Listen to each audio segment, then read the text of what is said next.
Good morning, my dear friends and students. I am Sadna and all of you enjoying mathematics and science with me.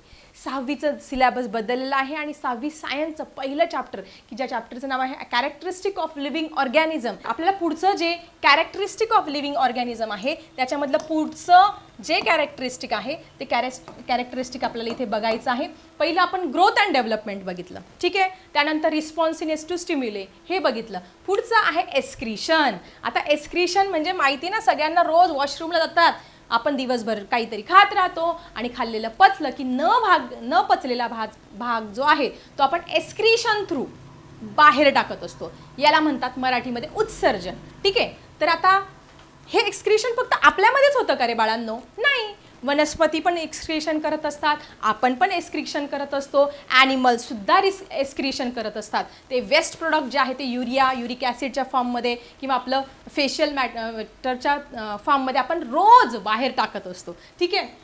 Many life process occur inside the body of living organism. Some waste material are produces. खाल्लं की वेगवेगळ्या क्रिया घडत असतात आणि त्याच्यातून unnecessary toxic substance रोजच आपल्या बॉडीमध्ये काय होत असतात, तयार होत असतात. Removal of such waste material from the body is called as excretion. सगळ्यात महत्त्वाचं आपल्या बॉडीमधून न पचलेला अननेसेसरी भाग बाहेर टाकणे याला म्हणतात excretion. This is very important definition for your example. तुम्हाला एक्झाममध्ये विचारलं what is mean bye excretion? To throw out the unnecessary substances from the body or removal of the waste material from the body is called as a excretion. While breathing out, animals सुद्धा excretion करतात. Animal release water vapour and carbon dioxide. सगळे जे animals आहेत ज्यावेळेस ते excretion करतात, आपण श्वास घेतो, मध्ये कुठला गॅस आत घेत असतो? ऑक्सिजन. श्वास सोडतो, कुठला वायू बाहेर टाकत असतो? कार्बन डायऑक्साईड, ठीक आहे. घेताना ऑक्सिजन घेतो आणि बाहेर टाकताना कार्बन डायऑक्साईड, कारण तो अननेसेसरी. सो ऑल ॲनिमल्स, मग पेपरला प्रश्न विचारला जाऊ शकतो, which things get breathing out all the animals? That is water vapour, पाण्याची वाफ, आणि कार्बन डायऑक्साईड आपण बाहेर टाकत असतो. They release sweet and they pass out urine. ते घाम, आपल्याला घाम पण येत असतो, तो पण एक्सक्रिटरी प्रोडक्टच आहे. त्यानंतर युरिन म्हणजे आपण वॉशरूमला जातो ना, युरिन हे सुद्धा आपल्या याच्यामध्ये युरिनमध्ये टॉक्झिक सबस्टन्स तयार होत असतात. ते आपल्या बॉडीसाठी बिलकुल चांगले नाही आहे. त्याच्यामध्ये कॅरोटीन नावाचा आणि काही टॉक्झिक सबस्टन्स आहे. ते जर आपण लवकर वॉशरूमला गेलो नाही, आपण वर्गामध्ये बसूनच राहिलो, खूप वॉशरूमला लागली आहे तरी आपण काय केलं, टीचरांना विचारलं नाही, तर आपल्याला त्रास होऊ शकतो, त्याने आपला मृत्यूसुद्धा होऊ शकतो. त्याच्यामुळे ह्या जीवनाच्या सगळ्यात महत्त्वाच्या क्रिया आहे एक्सक्रिशन. ओके.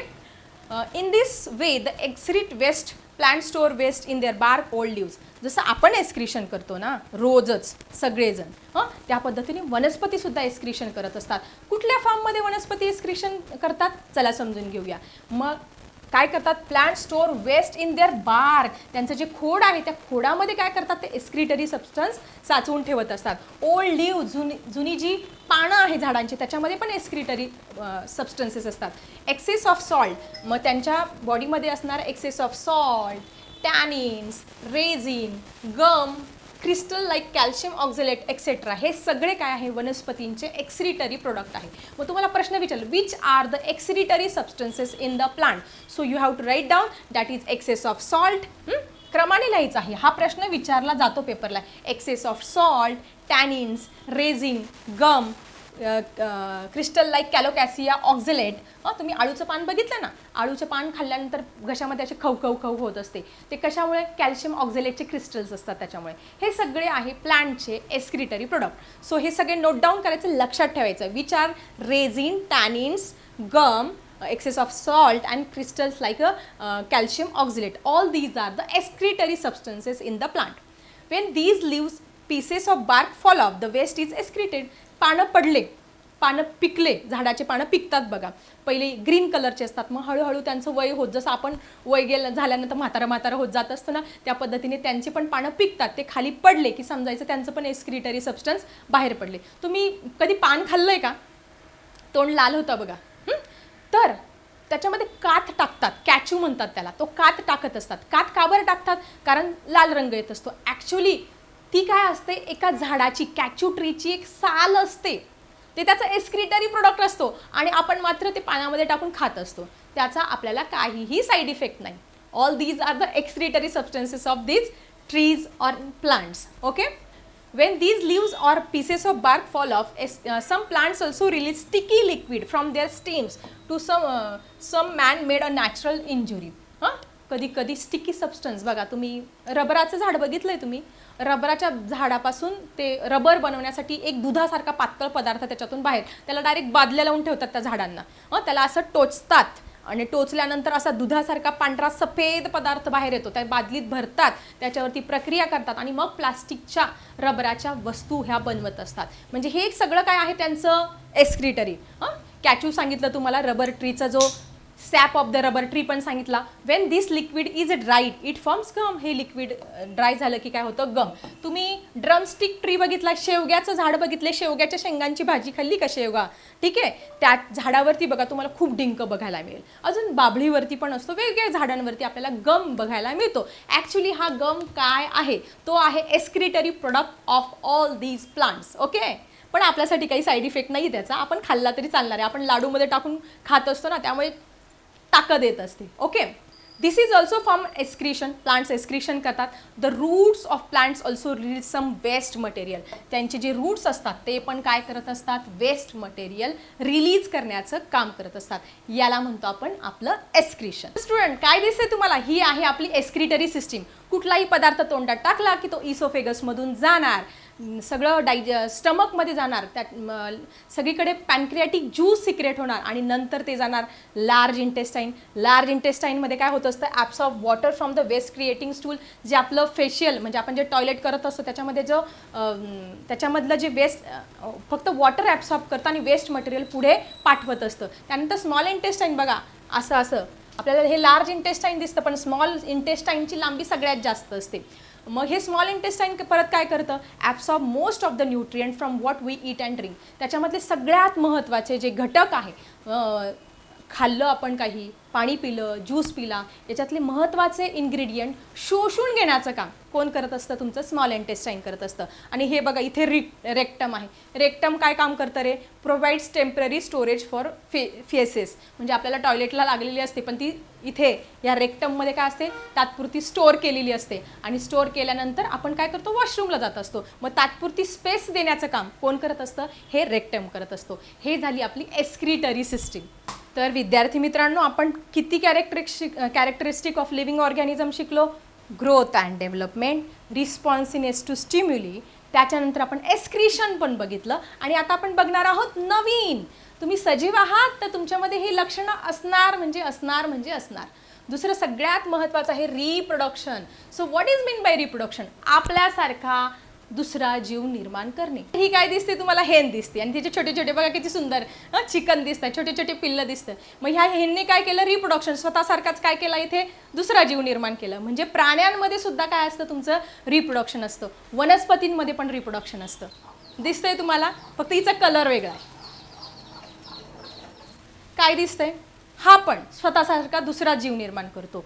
रिप्रोडक्शन म्हणजे जेवढे लिव्हिंग ऑर्गॅनिझम काय दिसतं, किती सुंदर बटरफ्लाय स्वतःसारखाच दुसरा बटरफ्लायला जन्म देत असतं. हे सगळे एक्झाम्पल कशाचे आहेत, रिप्रोडक्शनचे एक्झाम्पल आहे. आता हे काय दिसते तुम्हाला, टर्टल दिसतंय. हा पण काय करत असतो, अंडे घालत असतो आणि स्वतःसारखाच दुसरा जीव निर्माण करत असतो. म्हणजे हे सगळे एक्झाम्पल कशाचे आहे, तुमचे रिप्रोडक्शनचे आहे. चला रिप्रोडक्शन आपल्या सायन्सच्या भाषेमध्ये समजून घेऊया.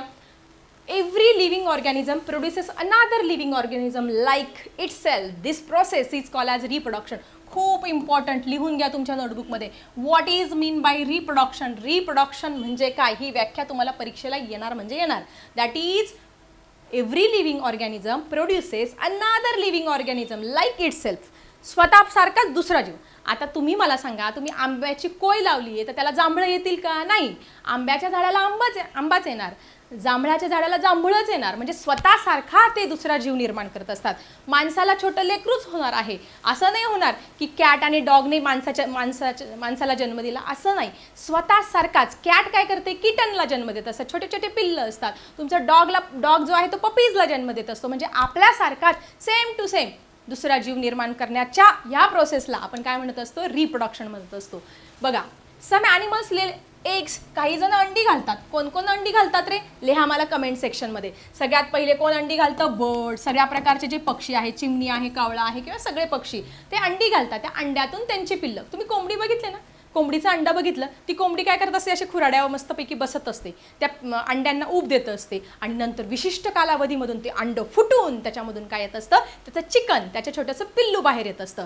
हे काय आहे? Some animals lay eggs. Eggs म्हणजे काय? त्याला म्हणतात आपण ओव्ही पॅरस. सायन्समध्ये एक शब्द आहे त्याला म्हणतो आपण ओव्ही पॅरस, म्हणजे जे अंड्यातून जन्म घेतात. मग आता फक्त पक्षीच का रे? नाही, सापाची पिल्लं पण अंड्यातूनच बाहेर पडतात. टॉर्टॉइसची पिल्लं पण अंड्यातूनच बाहेर पडत असतात. ठीक आहे, हे असतात ओव्ही पॅरस.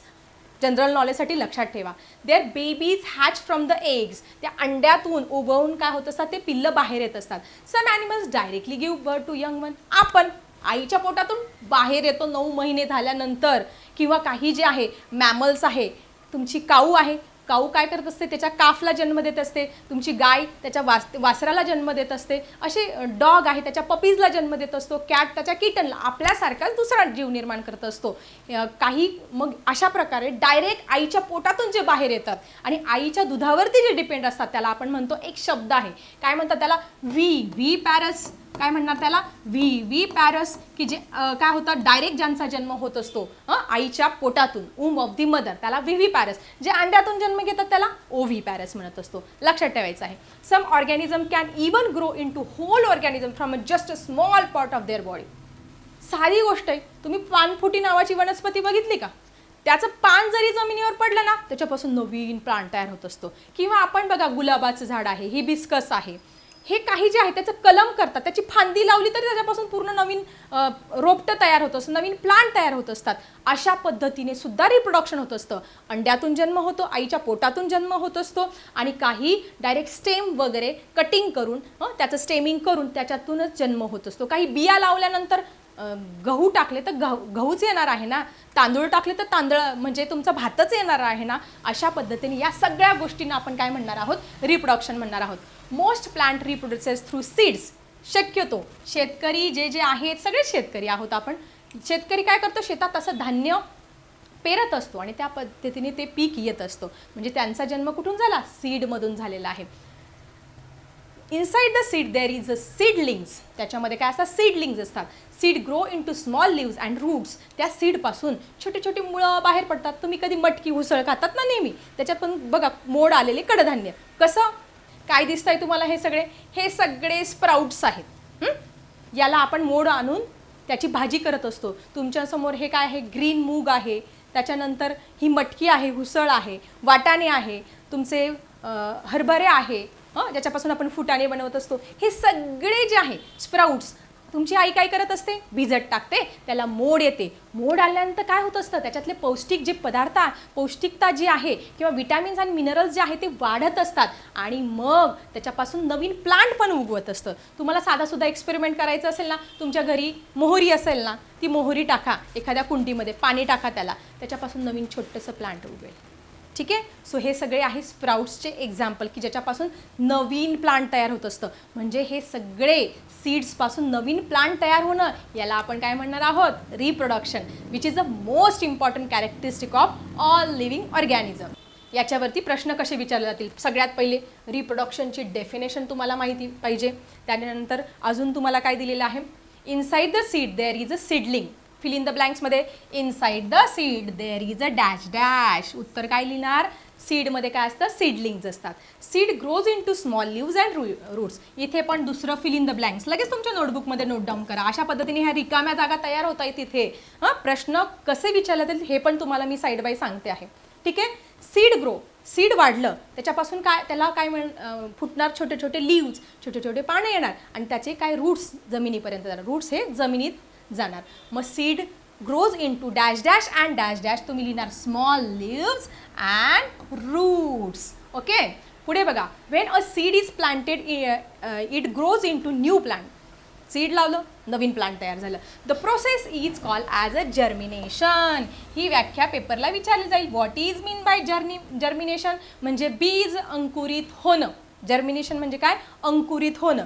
आपण सीड लावलं, त्याच्यापासून काय झालं? नवीन प्लांट तयार झालं, त्याला म्हणणार आपण germination. When a seed is planted, grows into new plant. This process is called as a germination. The seedling needs आता काय काय लागतं वनस्पतींच्या वाढीसाठी काय काय लागतं जसं आपल्या वाढीसाठी आपल्याला अन्न पाणी हवा या सगळ्या गोष्टी लहान असताना वेगळ्या गोष्टी मोठ्या झाल्यानंतर वेगळ्या गोष्टी फळं पालेभाज्या खात असतो आपण या सगळ्या आपल्या वाढीसाठी लागत असतात पण वनस्पतींच्या वाढीसाठी पण काहीतरी लागणार ना मग काय काय लागतं रे बघा the seedling needs food to grow त्यांना सुद्धा फूड लागत असतं त्यांना सुद्धा अन्नाची गरज आहे कारण ते पण सजीव आहेत ना this food is store inside the seed मग त्यांचं जे अन्न आहे ते कुठं स्टोअर असतं सीडमध्ये दिसतंय तुम्हाला हे एक प्ल्युमूल दिलेलं आहे याच्यामध्ये इथे बघा दिसतंय तुम्हाला इथे त्याचं अन्न स्टोअर असतं फूड स्टोरेज हे काय आहे त्याचं फूड स्टोरेज म्हणजे ही बी जी आहे त्याच्या स्वतःमध्ये काय करत असते अन्न स्टोअर करून ठेवत असते ओके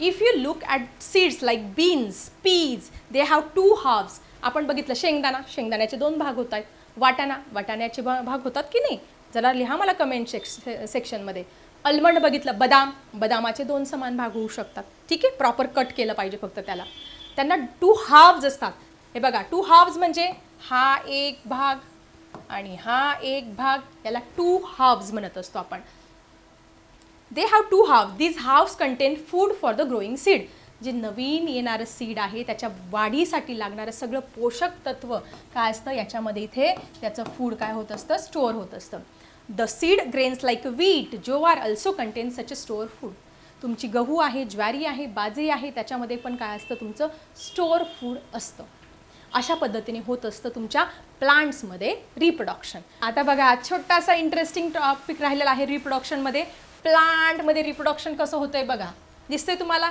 छोटंसं सीड लावलंय त्याला एक रूट फुटलेला आहे इथे छोटंसं पानं आलेलं आहे मग दोन पानं आलेली आहे पानांचा भाग वरती गेला रूट्स हळूहळू जमिनीकडे खोलवर वाढत गेले अशा पद्धतीने रिप्रोडक्शन होतं असतं सीड जर्मिनेशन होत असतं sprouting and germination are the beginning stages of plants growth which are the important beginning stage of growth of plant वनस्पतींचे ग्रोथचे दोन इम्पॉर्टंट स्टेजेस कुठल्या असा प्रश्न विचारल्यानंतर तुम्ही काय लिहिणार स्प्राउटिंग अँड जर्मिनेशन स्प्राउट्स ते जर्मिनेट झाल्यानंतर त्याला नवीन पानं वगैरे फुटणं याला आपण काय म्हणतो असतं बीज अंकुरित होणं जर्मिनेशन ओके मग कुठल्या दोन इम्पॉर्टंट आहे sprouting and germination are two important step of the growth in plants वनस्पतींमध्ये दोन महत्त्वाच्या गोष्टींमुळे रिप्रोडक्शन होत असतं ते पहिलं म्हणजे स्प्राउटिंग दुसरं म्हणजे germination okay for seed germination and continuous growth of the plant it needs आता हा सगळ्यात महत्त्वाचा प्रश्न आहे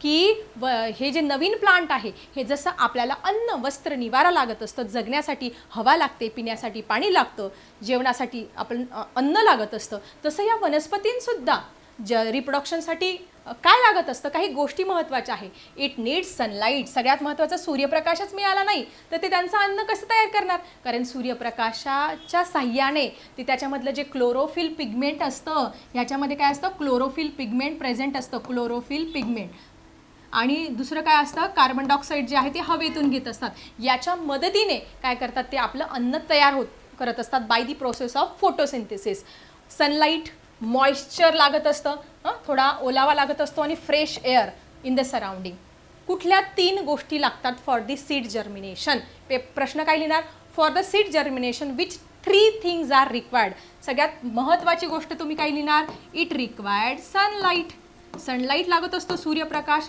दुसरी गोष्ट काय लागते मॉइश्चर ओलावा लागत असतो म्हणजेच वॉटर लागत असतं त्यानंतर तिसरी फ्रेश एअरसुद्धा लागत असते ह्या तीन गोष्टी महत्त्वाच्या आहेत तुमच्या सीड जर्मिनेशनसाठी सनलाईट मॉइश्चर अँड एअर त्यानंतर पुढे बघा observe the process use at home to make the chickpeas moth beans matki moong beans तुम्ही करून बघा ना जेवढे तुमची मम्मी वरण करते ना ज्या गोष्टींचं मुगाचं तुरीचं किंवा ह्या सगळ्या ज्या गोष्टी आहेत त्या एका कुंडी घ्या त्या कुंडीत लावून बघा आणि हे सीड जर्मिनेशन किंवा मटकी आहे मटकीला मोड येतात ना तर तुम्ही प्रत्यक्ष बघा ॲक्च्युली तुम्ही रोज ती हुसळची भाजी नेहमी खात असतात त्याला काय आलेले असतात ते स्प्राउट्स आलेले असतात अशा पद्धतीने काय होत असतं सीड जर्मिनेशन हे होत असतं find out the information about how sapling of plant like roses and jasmines are prepared सगळ्यात महत्त्वाचा प्रश्न रोज गुलाबाचं झाड आणि जॅस्मिनचं झाड कशा पद्धतीने तयार होत असतं त्यांच्यामध्ये रिप्रोडक्शन कशा पद्धतीने होत असतं मला याचा आन्सर नक्की लिहा कमेंट सेक्शनमध्ये तसं मी तुम्हाला उत्तर सांगणारच आहे